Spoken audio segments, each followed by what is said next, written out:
ஒரு வீட்டில் சந்தோஷமா வாழ்ந்துட்டு இருந்த எலிக்கு ஒரு பிரச்சனை. அந்த ஹவுஸ் ஓனர் ஒரு எலிப்பொறி வாங்கி வச்சு இந்த எலியை வீட்டை விட்டு அனுப்ப முடிவு பண்ணிட்டாரு. அந்த வீட்டில் இருக்க தன்னோட ஃப்ரெண்ட்ஸ் கிட்ட ஐடியா கேட்கணும் முடிவு பண்ணுச்சு. முதல்ல கோழி கிட்ட போச்சு.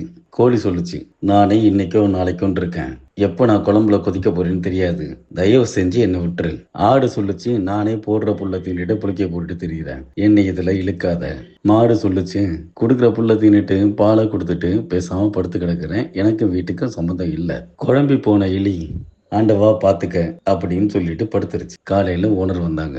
எலியோட வாழைன்னு நினைச்சு எலிக்குண்டு பக்கத்துல படுத்திருந்த பாம்போட வாழை இழுத்துட்டாங்க. பாம்பு பட்டுன்னு போட்டுருச்சு. ஐயோன்னு கத்திட்டு அந்தம்மா சுருண்டு விழுந்துருச்சு. முதல் நாள் ஹாஸ்பிட்டல்ல இருக்க அந்தம்மா உடம்பு தேர்றதுக்காக அந்த கோழியை பிடிச்சி சூப்பு வச்சு கொடுத்துட்டாரு. அந்த அம்மாவோட நிலைமை இன்னும் மோசமாகி போக பக்கத்து ஊர்ல இருந்து சொந்தக்காரங்க வந்தாங்க. அவங்களுக்கு சாப்பாடு போட மறுநாள் அந்த ஆட்டையும் அறுத்தாச்சு. மருத்துவம் பலனளிக்காம அந்த அம்மா இறந்து போச்சு. ஈம கடனால காசு இல்லாம இருந்த மாட்டை வித்து அந்த காசை வச்சு ஈம கடனை சிறப்பா முடிச்சிட்டாரு. இந்த மொத்த பிரச்சனைக்கு காரணமான அந்த எலிப்பொரிய வெளியே தூக்கி எறிஞ்சிட்டாரு. அந்த எலியும் பழையபடி சந்தோஷமா தன்னோட வாழ்க்கையை தொடர்ந்தது.